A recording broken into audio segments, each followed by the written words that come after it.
Well, well, well. Look who showed up today. Some of my favorite people, the county auditors who make everybody happy in the courthouse.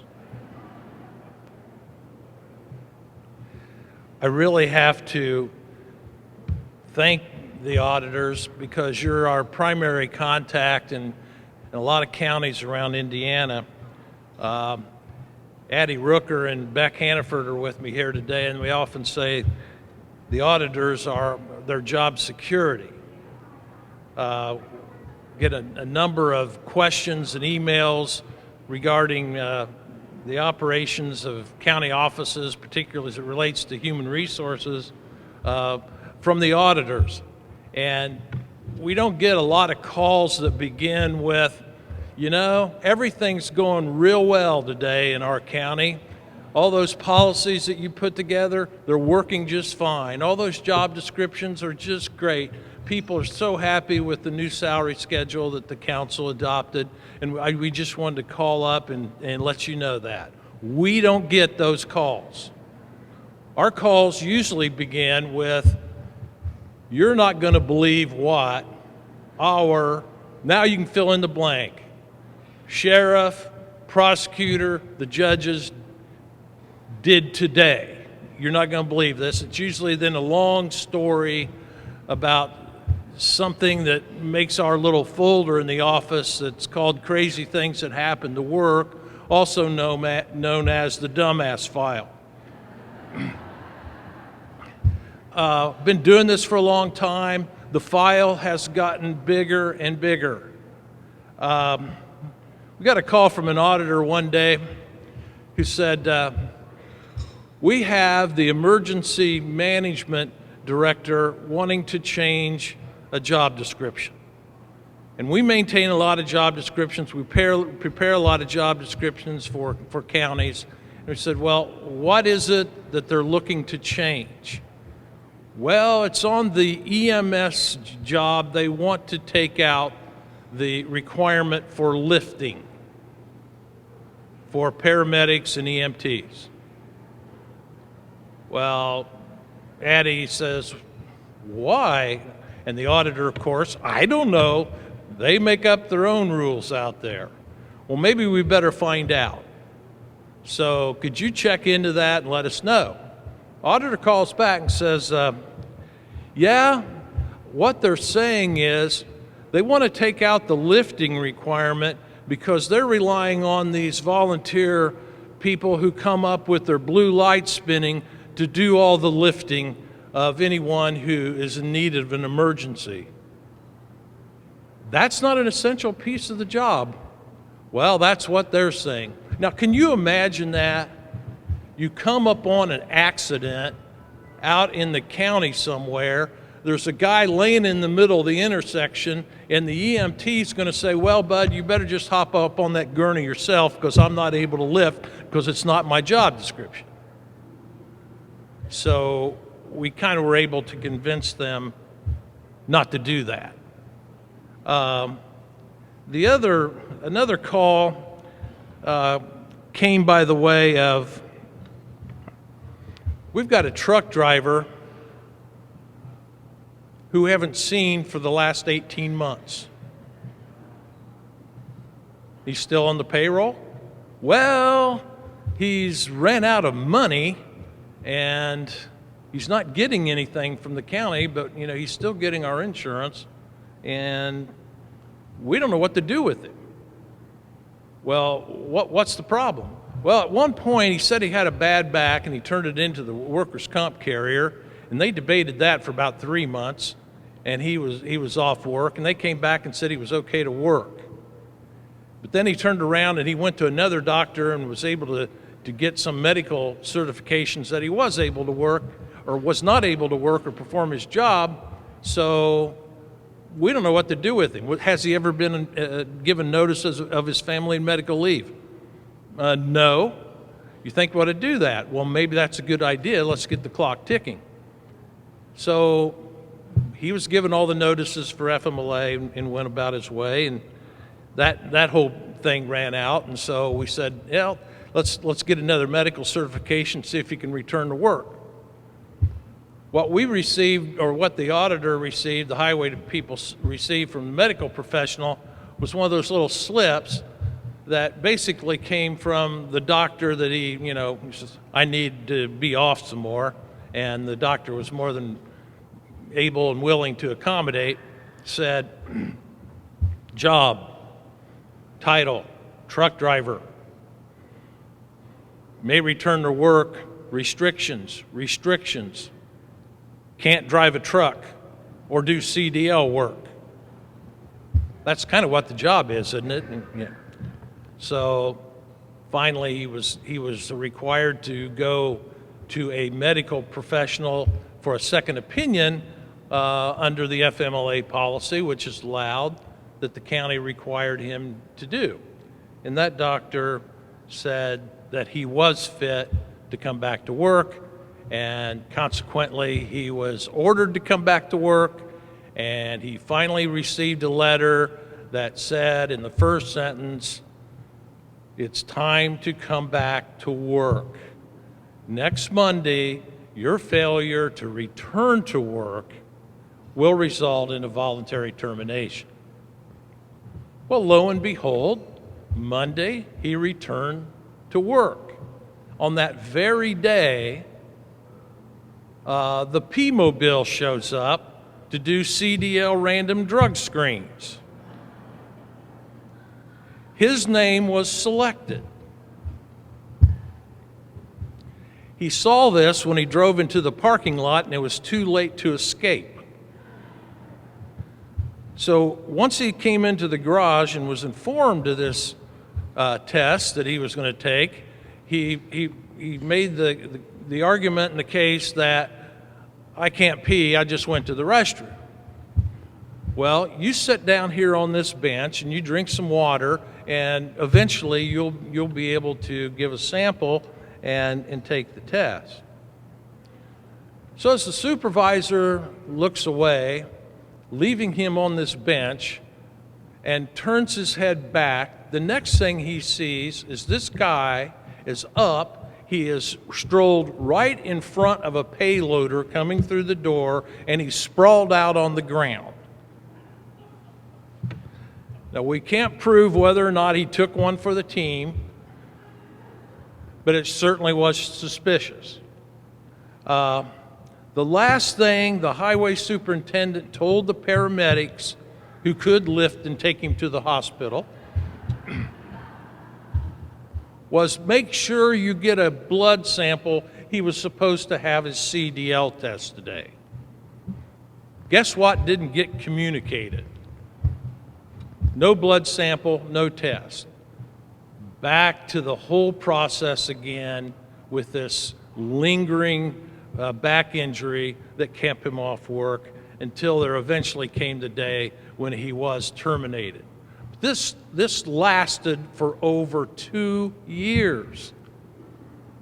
And it's just time and again what we see is that the auditor is the last person to know. The auditor's the last person to know, even though that many of the family and medical leave forms are required to be processed through the auditor's office or through an HR department. Last persons to know. Or the call from a department that says, you need to get Bill Jones a paycheck Friday. He's been working with us for the last 3 weeks. He never came and signed up. But now all of a sudden he needs a paycheck.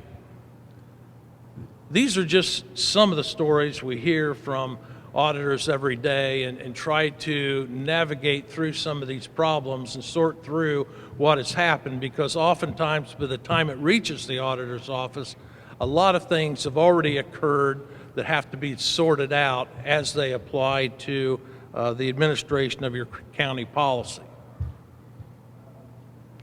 One last incident, and I'm going to bring this one up because it has a lot to do with timekeeping, and it has a lot to do with pay, and it has a lot to do with misinformation.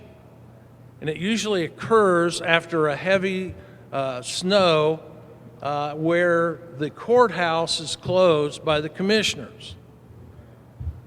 And the call that we get after that is normally from the auditor's office that goes something like, we had a county commissioners meeting this morning, and we had 15 people show up from the jail who are complaining that the courthouse was closed last week and they didn't get paid like the people in the courthouse did who got to go home because the courthouse was closed for an emergency. And the next thing we know, we've got a county commissioner saying, well, don't we have to pay him triple time for that because isn't that state law? And I tell the auditor, I said, I think he's been watching too much Bob and Tom and Donnie Baker. It's not state law. These guys get paid for their work. If they work overtime, they get time and a half. But we don't have to pay people for not working, and we shouldn't be. That's some little, problem of ghost employment when we do pay people for not working, when they're not taking their leave time. But these are the kinds of issues that often end up in the auditor's office and have to be sorted out. And oftentimes they're pretty complicated, especially when you've got a number of elected officials and department heads who are pretty much running things in their own way, and they can be different as you go from department to department, and there's always a lot of objection to the auditor trying to be the boss of me. Nobody's the boss of me. I'm an elected official just like you are.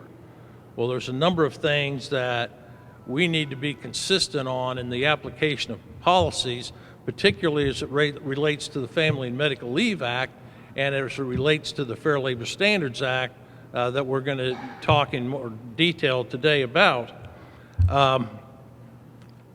Before moving on to the handout, I do have a new fairy tale, if you'd like me to share it with you. It's about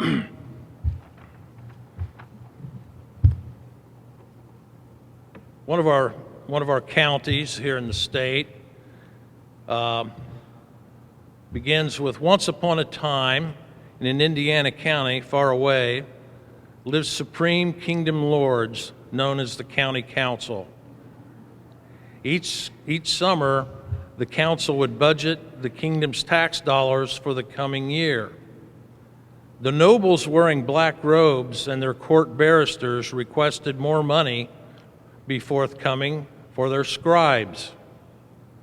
The kingdom road bosses asked to double the salaries of the highwaymen, and the high sheriff asked for his soldiers to be paid at the highest level of this super secret thing called a pay matrix, and that Aunt B be granted special duty meal allowance for life. And all the other castle elected officials, commissioners, assessor, auditor, clerk, recorder, surveyor, and treasurer, demanded that their loyal deputies be paid only as what they deemed proper. The Supreme Kingdom Council deliberated for weeks over what to do with all these salary requests for the kingdom's workers. On a sunny, hot, and humid August afternoon, with the council chambers filled with anxious bystanders looking on, the council reached a unanimous decision. In a unanimous 7-0 vote, the council declared that. Now, this is where, if you've watched House of Cards, Kevin Spacey kind of turns off and he speaks right to you as the viewer, and you think you know how this is going to end.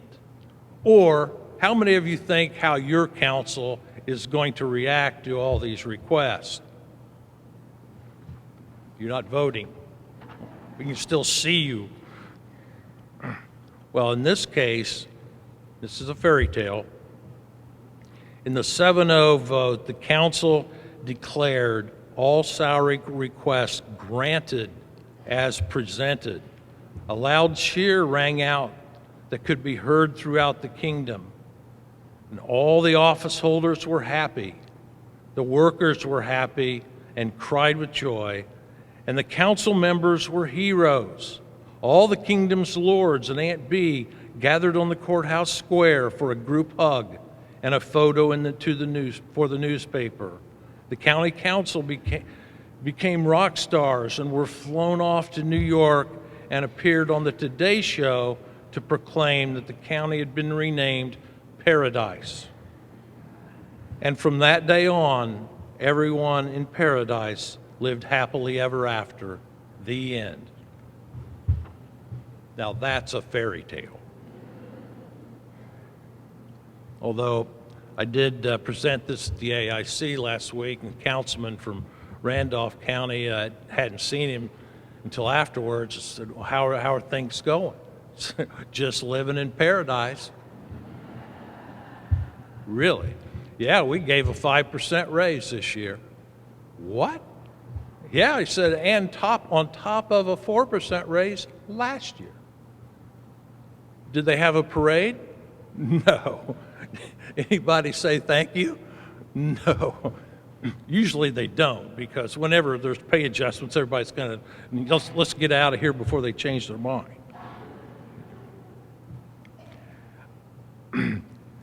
We've got the budget hearings over now, right? Is that pretty well done, and budget's about complete? So all we have to worry about between now and I think it's about August 2nd is the Cubs winning the World Series. Cubs. No Cub fans here today. Okay, let's take a look at the this FLSA handout that we have, and I think we have copies for most everyone. We certainly have enough for all the counties to have one, but it has to do with the new overtime amendment to the Fair Labor Standards Act that was adopted this year. It's caused a bit of concern because of the salary threshold, which has been raised to $47,476 for people who hold exempt jobs to be paid effective December 1 this year, 2016. Just as kind of the background, the FLSA did not change the classifications of any of the positions. It didn't change how, quote, non-exempt employees are eligible for overtime or comp time. It only affects those jobs that are, quote, exempt under the FLSA. For those people, and most employees in our county are going to be non-exempt. All of the people who are paid hourly, such as highway workers, correction officers maybe, the sheriff's department deputies, the various deputies throughout the courthouse, most of which are non-exempt employees. Now, there's always confusion over the terms between these statutes at the federal level, how we use some of the language in state law, and how we define work in salary ordinances. Sometimes people have the impression that if you're paid on a salary, that you're automatically exempt from overtime. That is not true. You can pay a deputy in an assessor's office a salary, that's okay, but if they are, quote, non-exempt, which most would be, but for possibly the chief deputy position, then those jobs are eligible and must be paid overtime for any time that is worked over 40 hours in a 7-day work week. So if they do work over the 40 hours, we have to convert their salary you have to derive an hourly rate by taking the total number of hours for the year into the total salary for the year and coming up with an hourly rate. Well, the easy calculation, if it's a 40-hour work week, that's 2,080 hours a year divided into the salary. That would give you the straight time hourly rate. That would be the rate that you would time and a half to be the time and a half rate for all the hours worked over 40 in the work week that you're required to pay a non-exempt employee, unless you use, in place of money, comp time. And as many of you have heard me say in other venues, the crack cocaine of local government. Once you get hooked on it, it's hard to get off. It's invisible. It doesn't go away. It isn't use it or lose it. It's none of those things. It is the same as money. So if an employee leaves with a big bucket of comp time, then they have to be paid off monetarily at that time. Or even if they were to die, that would become part of their estate. So it's the same as money. And particularly in the public safety offices, where they have to maintain staffing levels. We're not going to close the jail. So if somebody's out on comp time, we're going to have to call people in. So it causes staffing issues as well as the expense of paying for people to not work. It's kind of a deferred payment, but nonetheless, it's my view that you would be much better off if you didn't use it at all, or if you did, you would set lower caps on the use of comp time than what's permitted by the Department of Labor for public sector employers. Comp time's not even available in the private sector. Its only use is that for public employers. And what this new amendment talks about is that all those things have been preserved as part of the amendment. They're not changing. So the requirements for the non-exempt people to be paid time and a half or comp time at the hour and a half rate for all time worked over 40, those things are all still there. They're not changing at all. The only thing that has changed is for those people who are paid, who are exempt, who have to be paid. If you are exempt, you have to be paid on an hour or a salary basis. You can't pay exempt employees hourly. They have to be paid a salary. And they have to be designated as exempt, and they have to meet certain tests for that, which I'll talk about in a minute. The major change is the salary threshold for the exemption is going from $23,660 a year to the $47,470. It hasn't changed in over 20 years. This is a big leap. There's a number of counties that have individuals who've been exempt and meet the test, who after December 1st will not, unless the salary is raised.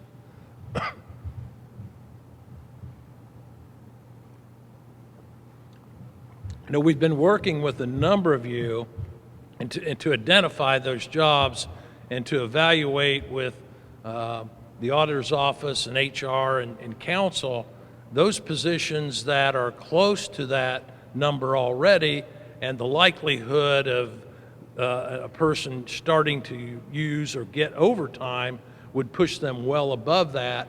It may be, and sometimes is, more fiscally prudent to go ahead and raise the salary to the $47,476 level than it would be to convert them to a non-exempt status and start having to pay overtime, particularly in those jobs where a lot of overtime can be generated, like the highway department or some of these satellite offices where there's not a lot of oversight in terms of assignment of work and use of time and these schedules, such as health departments, soil and water, solid waste, plan commissions, where there's not really a direct supervisor as there is in most of the county offices in the courthouse, where there is an elected official or department head who is in charge.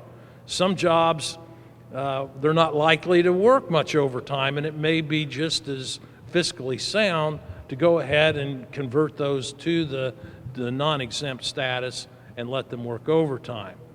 One of the questions we've got early on is, do we have to raise it to the 47? No, you don't. You can leave it at the, you can convert them to non-exempt and leave their salary as it is, and just know that whenever they work overtime that you're going to have to pay that time and a half rate for the hours they actually worked over 40. There are some other pieces to this, particularly what we call jobs that are excluded from the FLSA period. We really haven't used that term much in recent years because the salary threshold was always met by most every employee who worked for the county, whether they're an exempt or non-exempt position. Most people were making $24,000 a year, so we didn't really pay much attention or invoke the use of this exclusion under the FLSA. But under the FLSA, you can be excluded. You're not exempt, you're not non-exempt. The FLSA just doesn't apply to you. You're excluded. Elected officials, you're excluded. All elected officials are excluded. Now, as an extension, certain policy-making or appointive individuals of elected officials can likewise be designated as excluded. But this is a very tight definition. Now, some of you, we've provided you with a legal opinion from Tony Overholt, who's a labor lawyer with Frost Brown here in Indianapolis, whose firm researched this matter as it applies to Indiana counties, particularly for the first deputy or chief deputy positions. If this has been considered a political appointment, if this position has been the position designated to perform the duties of the elected official in their absence, and that they serve at the pleasure of the elected officials and can be replaced at any time with or without cause, then likewise that exclusion can apply to the first or chief deputy in those offices. Now, some people don't like hearing that. I know first deputies. I know a sheriff's deputy who was going, 3-day weekend, I'm getting a raise. No, you can be excluded. Well, that means then that, like the sheriff, I can just come and go and do what I want, and I don't have to keep track of my time. No, that is not true. Why? Well, that we're talking about the FLSA that you're excluded from. You're not excluded from Indiana timekeeping requirements, which are attached to this handout. You're not excluded from the Indiana ghost employment statutes that are a part of your term and condition of employment. Just because you're, quote, excluded from the Fair Labor Standards Act does not exclude you from everything else. I had a county commissioner call a couple of years ago and said, went down to the treasurer's office and it was all locked up and nobody was there. And the chief deputy said she didn't have to work because she was just like the elected official. What? She's taking a sick day? No, she just didn't show up. She says she had a new treasurer and she had almost convinced her that, you know, she could do these things. He said, well, it's time that we did a little research and make the commissioners the boss of the county again, his quote. Like anybody's the boss of the county. But even though we're excluded from some of these other federal rules, like on the FLSA and the salary thresholds and the like, that doesn't mean we're excluded from all the rules. So anyone who's taking a vacation day needs to record it as a vacation day if they're a county employee. Not talking about elected officials, but everybody else.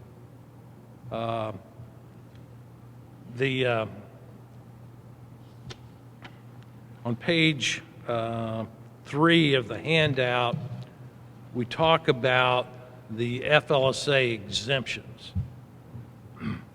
For a job to be designated as exempt under the FLSA, it has to meet one of these tests. They don't have to meet all of them, but they have to meet one of them.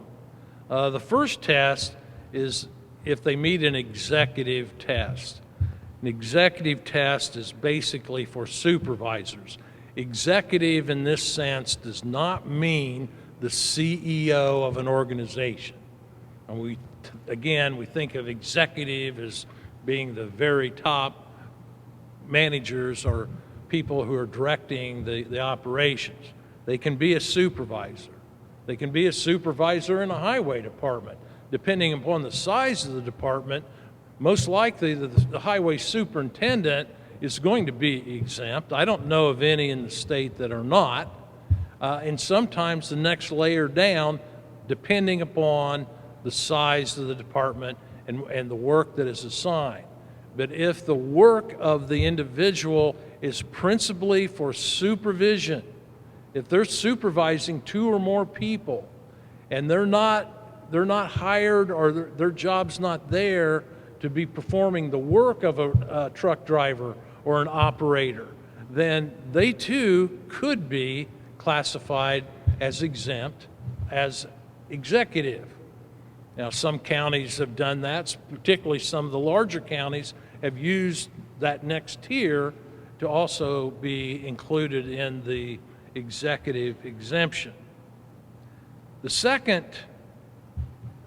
and this is where if you meet that exemption as a supervisor come December 1, you're going to have to be paid $47,476. Or you're going to be eligible for overtime.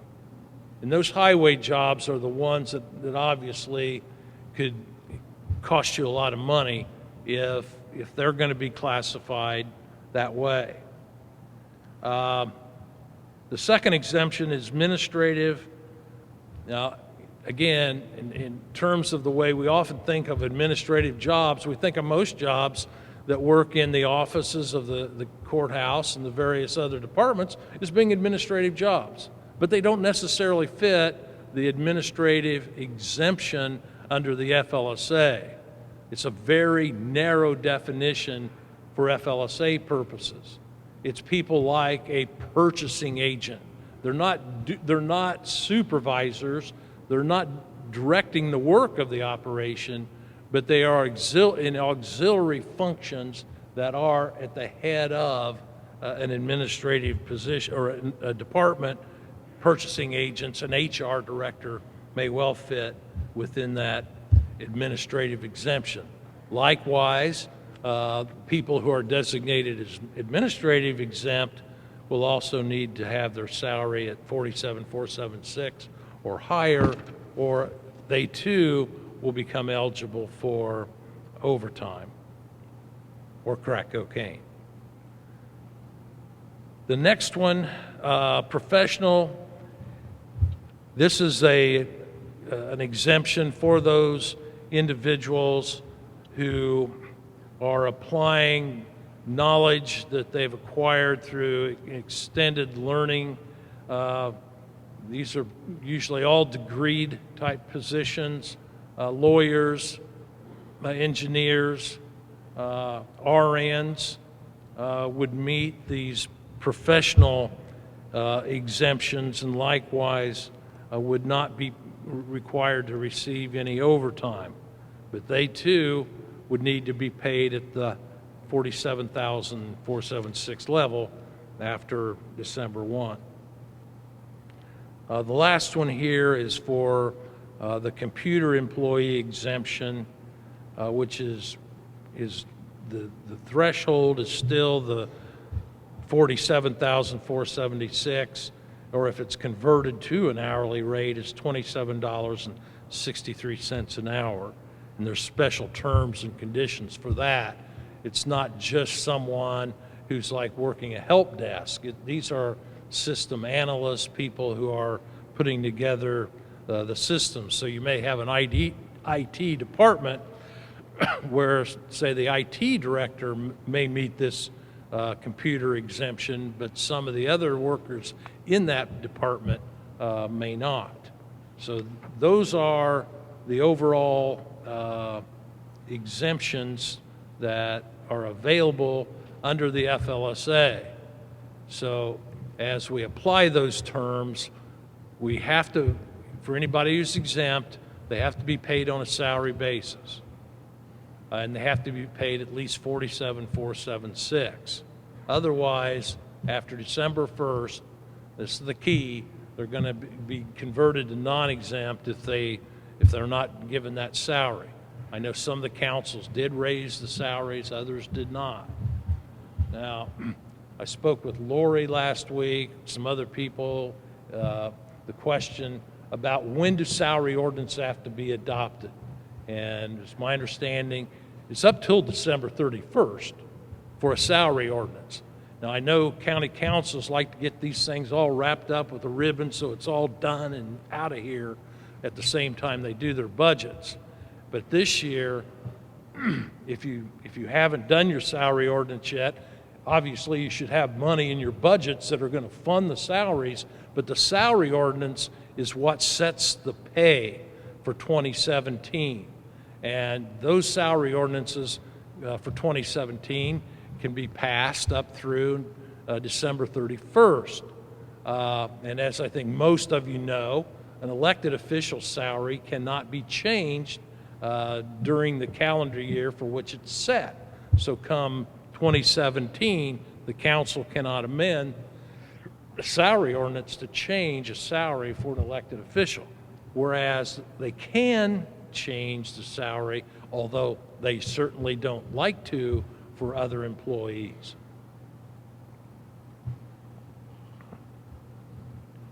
Any questions on anything I've covered up to this point?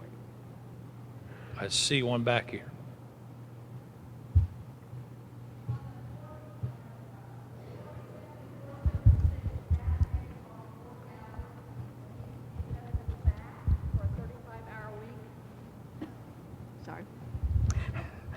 On the 47,476, is that based on a 40-hour week and then need to be adjusted back for a 35-hour week?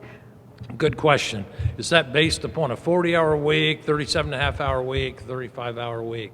It's based upon what your county defines as a full-time job, okay? If you're working a 35-hour week, that's 1820 hours versus somebody's at 40, which is 2080. So whatever's considered full-time for your county for that position, that is the salary. It's much like the probation officer mandate schedule. That schedule that you have to use, that many county councils bang around all during budget hearings and spit and cry and damn, why do we have to do this? Because the state told us to. That's what we have to pay probation officers. And when that schedule was put into effect, it did not account for a county who's working 40 hours a week, 37 and a half, 35. I think there's a couple counties that even work less than 35 hours a week. And those probation officers have to be paid that same salary as those who are working 40. It's a blanket number for all probation officers. Same thing for an FLSA exempt. There's no specification as to what the full-time status is, but this is for full-time employees as defined by your personnel policy in your individual county, which is a choice, by the way, of your individual county in terms of what the hours are going to be and what's considered full-time, what's considered part-time, and so on. Our HR director said that she believes or she's heard that the federal government is considering changing this and maybe doing it in increments instead of just all together up to that $47,000 figure. Have you heard anything about this?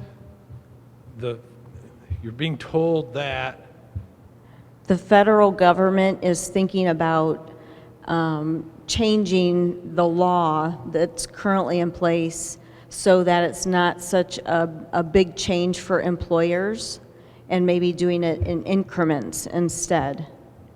Good question.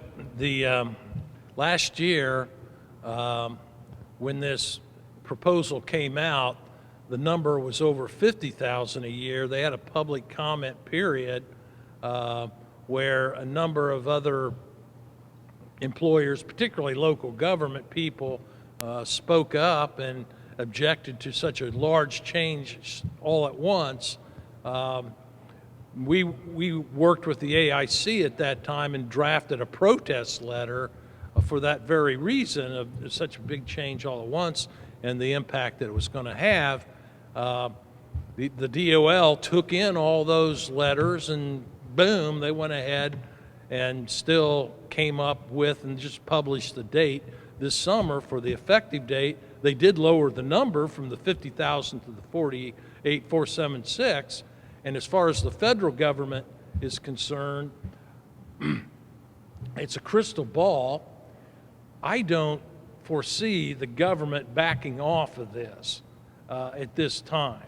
Now, there are, I think I saw the other day, at last count, there was a couple dozen, maybe state governments who have filed lawsuit against the federal government over this change. I think Indiana is among those states, but as you all know, the wheels of government do not grind real quickly, and for any of those lawsuits to be settled before December 1, I think would be close to a miracle. And I think the other thing that will come into play in this, at least this is my prediction, I have no reason to believe one way or another, but I do think the presidential election could have an impact on this particular rule. If Hillary Clinton wins, I think it's done deal. It's not going to change at all. If Donald Trump wins, who knows? But there might be a better chance for it to be turned over if he would win than Hillary Clinton. But I'm just saying if she wins, I think it's pretty well set. Hi, Kent. It's Barb. Yes. I have two questions. One is that you talked about the exclusion of the elected officials. I understand that, but also of their appointees, which in our case would be chief deputies. We have maybe a couple of first deputies that it would apply to. Is there an issue because we've addressed this with our council, and they have, we've put it into our salary ordinance or actually the budget process that we would, because they are exempt, that we would go ahead and put overtime and pay them overtime if they do work over the 40 hours per week. So is there any issue with that if we didn't exclude them? If you didn't exclude them, you left them exempt. You don't have to exclude them. You left them exempt. You can do that. Think about the Department of Labor and the Fair Labor Standards Act sets a floor, not a ceiling, a floor. So it's the minimum. So if you, for example, the minimum wage is $7.25 an hour, you have to pay that.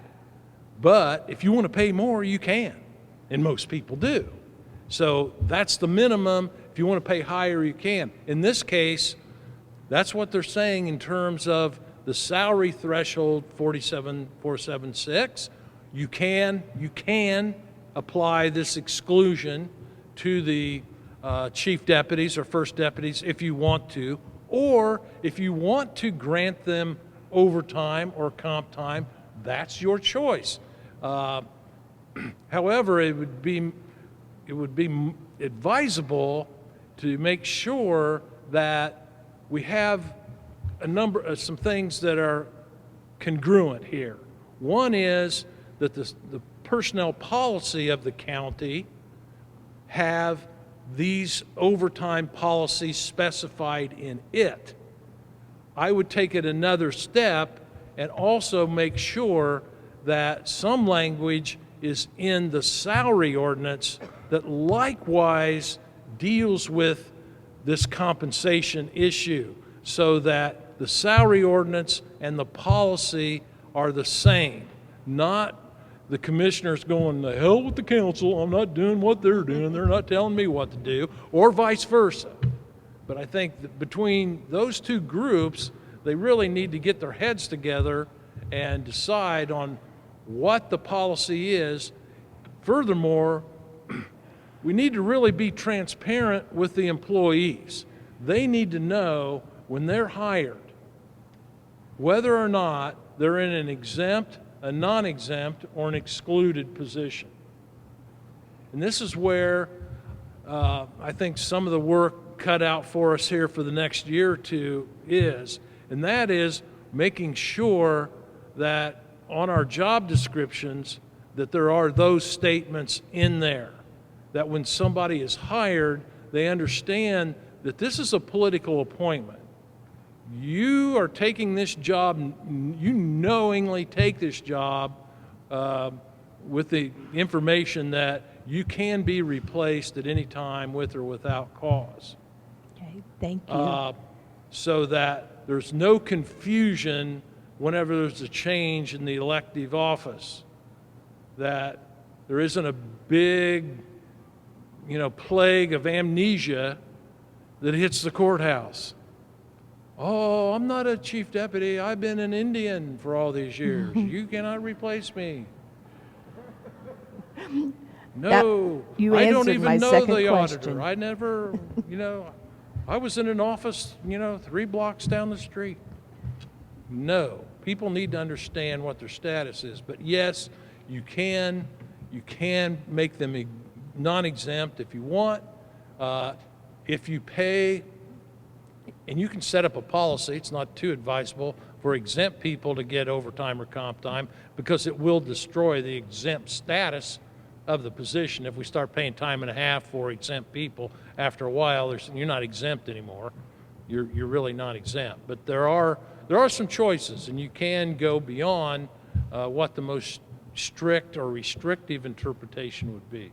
Good question.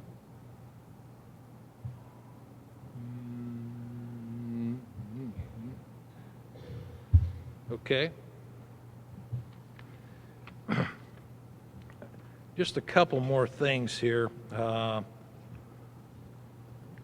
One of which, it's important these things get explained and the employees know what the calculations of these overtime policies are. You don't want to get stuck in a back pay claim down the road over a misclassification of a job or an incorrect calculation of the work under the FLSA. Not just on this, but the FLSA seems to trip up employers quite a bit.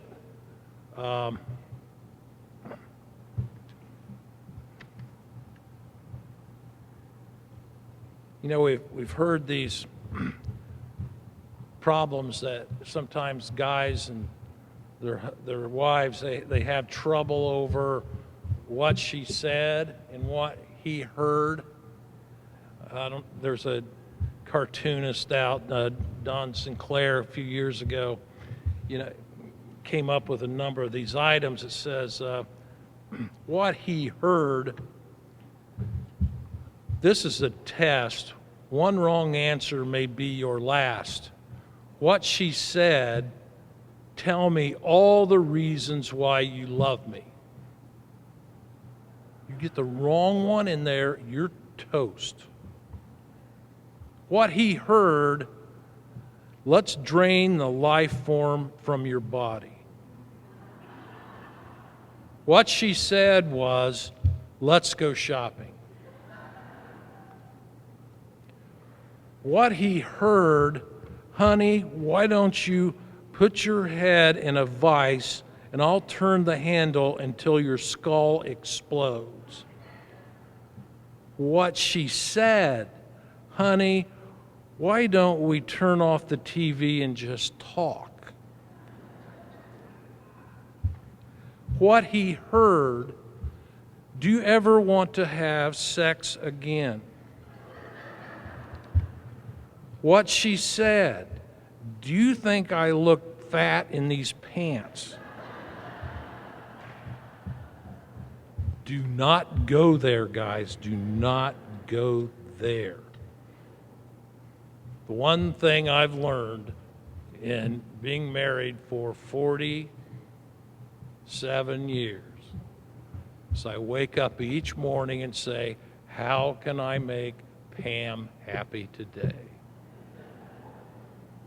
And the first thing I do is I head off to Starbucks, and she has a cup of coffee sitting on the breakfast counter when she comes down. So if I don't do anything for the rest of the day, I can always point back to that, okay?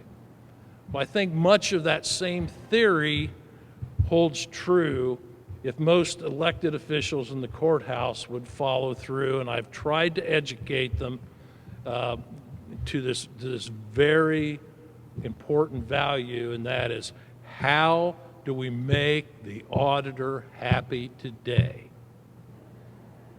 You're talking about my auditor? I said,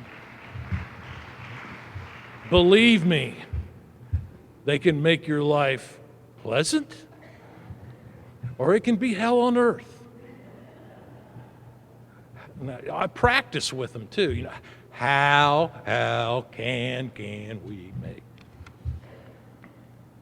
Well, there's a few of these, what he heard, what she said, that I've come up with for what the county employee heard and what the county supervisor said. The employee heard, I will never get another raise for the rest of my life. What the supervisor said was, the council adopted a new pay schedule. What the county employee heard, I'm being fired. What the supervisor said was, your family and medical leave will conclude in 2 weeks. Not being fired.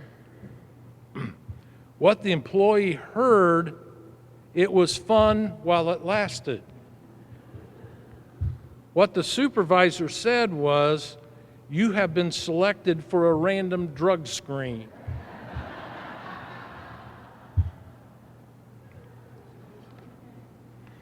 What the employee heard, my arm is being amputated.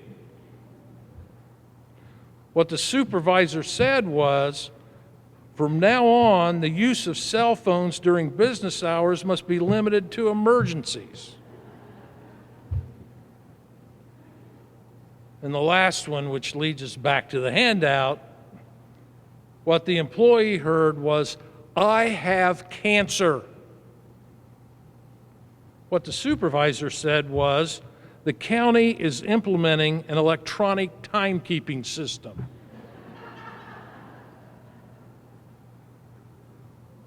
This is like, what? These things come up in meetings and it's like, oh my God, we're on the honor system around here. What's wrong with these people? I had a fire chief not too far from where we're gathering today. Last year, we're putting together a new policy, and I said, Chief, tell us how you pay overtime. Well, what we do, we use it kind of sound like Mr. Darling on Andy Griffith. I'll tell you what we do. We use overtime, and for record-keeping purposes, we award all the men 96 hours on January 1. 96 hours of comp time? Yep. They ain't got that to use for the rest of the year because we're on the honor system. Can I ask you another question? Yeah. Have you ever had anyone retire, say, in February? That's happened. We had to pay him off. Jeez, you're kidding.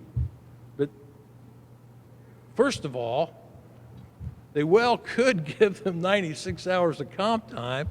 I don't know what all the rules that it's violating, but I do know that someday that employee could claim that they did work overtime and that really wasn't designated as comp time for the hours during that work week that they worked overtime, so now you owe them money for it. We just can't put these things in a bucket and start drawing it out for use for pay. Or some of the other scenarios that come up, or can we transfer our sick leave time into comp time? No. Comp time is regulated by the government. You don't want to convert any other days or using it in any other way. Can we donate it to another employee? No, you cannot donate it to another employee. Well, they're out of time.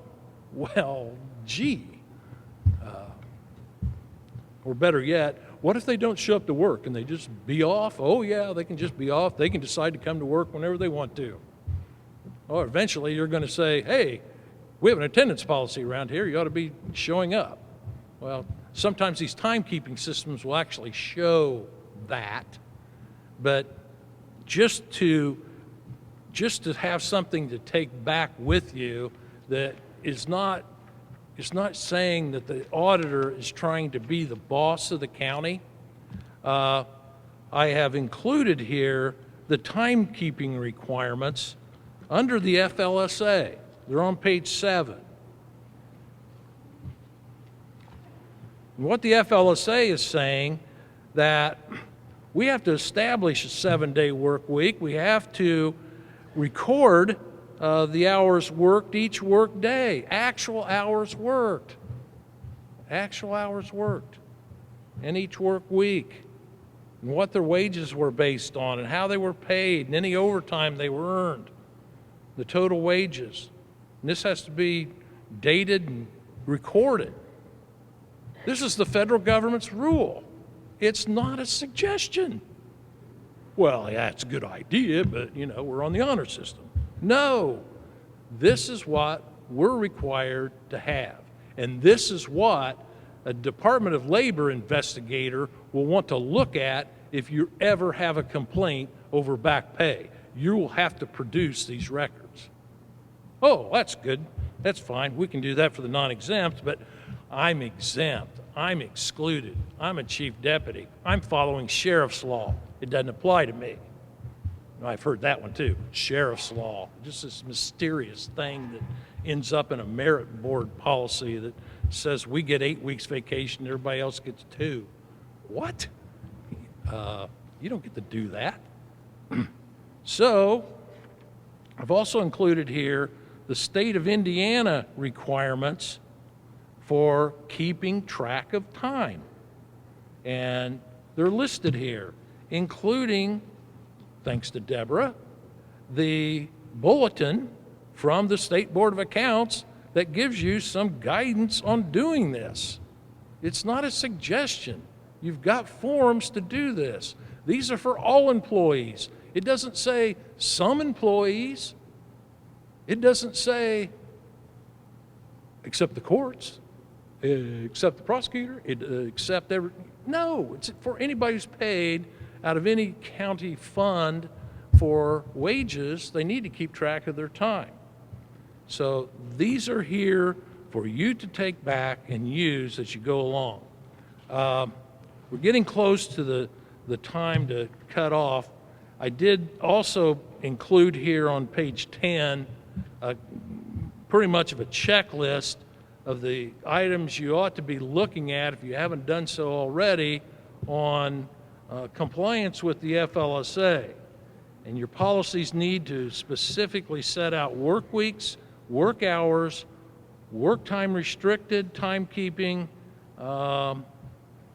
whether a job's excluded, exempt, non-exempt, what your overtime policy is, if you use comp time, flex time, multiple positions. If you have an employee, a county employee working in one department, also working in another department, then you've got to bring their time together. If they go over 40, you owe them overtime. Oh, no, that's two different departments. No, it's a county employee. And we know one county that suffered through this in about a 2-year audit that was just, it was ridiculous. You don't want to be there. You want to be able to have solid records to be able to communicate what your policies are and how you calculate your overtime. So that's the checklist. We're not going to have, I don't think, have time to get to the true false section, or how are we on the time? A couple minutes. Let me just run through these 10 items real quick so you'll have the answers and get you out of here for lunch. All related to the FLSA. Number one, longevity pay and other extra pay such as performance bonuses, on-call pay, shift differentials do not need to be added to the straight time hourly rate for calculating overtime. This is false. All remuneration, all pay has to be included in figuring the time and a half rate. This is only going to be come into play during a week in which somebody is being paid or works overtime, and you're going to have to pay them overtime. All the rest of the weeks, don't worry about it, but during that week, we have to make sure that all pay that they're getting is included. Number two, the Fair Labor Standards Act requires non-exempt employees to be paid at the rate of time and a half for all time worked over 8 hours in a work day. False. False. They have to be paid time and a half for all work over 40 hours in a work week. Oftentimes, you'll see these requirements for the 8 hours in a union or collective bargaining agreement where they'll say after 8 hours a day. Again, the FLSA is the floor, not the ceiling. But under the FLSA, you're not required to pay overtime until after 40. Number three, if a full-time jailer in the Sheriff's Department works 40 hours in a work week, in the same work week, 12 hours as a security officer in community corrections, he or she is entitled to overtime pay at the rate of time and a half for the 12 hours over the 40. Yes, you have to bring the time together. You can't say, well, that's two different departments. This is like a part-time job. No, it's not. Maybe a part-time job, but you're working for the county. If you're working for the city, another employer, then that's not going to count. Number four, salaried employees are not entitled to overtime or comp time for the hours worked over 40 of a work week. Trick question, it's true and false. If they're salaried exempt, they're not required to receive overtime. But if they're salaried non-exempt, they are required to receive overtime. Number five, employers are required to establish a 7-day work week for the purposes of calculating overtime. Yes, you need to decide when does that start, when does it end. That's your measurement, your period of measurement for overtime purposes. Number six, employees have sole discretion in deciding when they take comp time. No, they do not. You can schedule it off. And this is one of the few 9-0 unanimous Supreme Court decisions that have been made in any recent memory. No. Under the FLSA, number seven, FLSA non-exempt, non-public safety employees may accrue 240 hours of comp time before monetary payment is required. This is true. This is true for non-public safety employees. Public safety employees can be 480 hours. Basically, you've got two groups of people in county government that qualify for the 480, and that is the police merit deputies and the correction officers in the jail, not dispatchers. They have to be paid after 40, even though in our minds, our world, we often think of them as public safety as well. They're not under the FLSA for overtime purposes. Do you have to use the 240, 480 as a cap in your county? No. You can set lower amounts, and you can pay after 80 if you want to do that. You don't have to use comp time at all. In fact, I think you're better off if you could wean yourself off of it. but you can set lower thresholds. Number 8, canine officers in the Sheriff's Department are not entitled to any additional compensation for the care, grooming, and training of the dog during duty hours. False.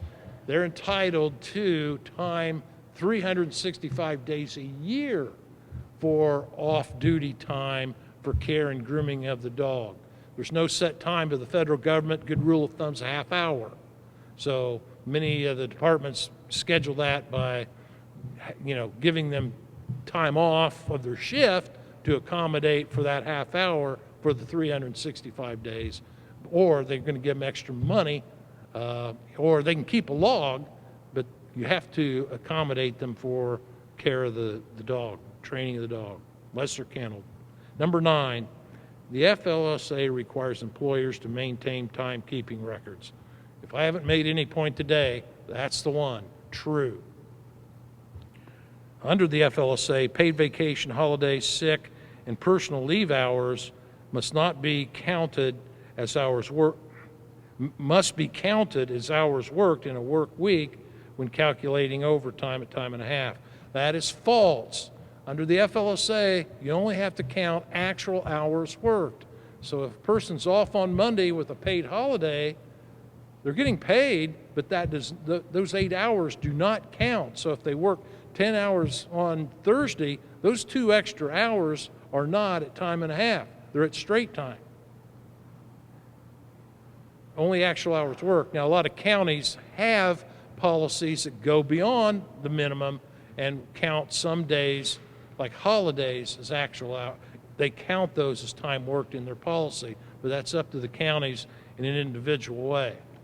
I know that, Addie has fielded a lot of questions from a number of auditors. We'll be around here for a while. If you have a question, we'll be happy to take it. So with that, I am done.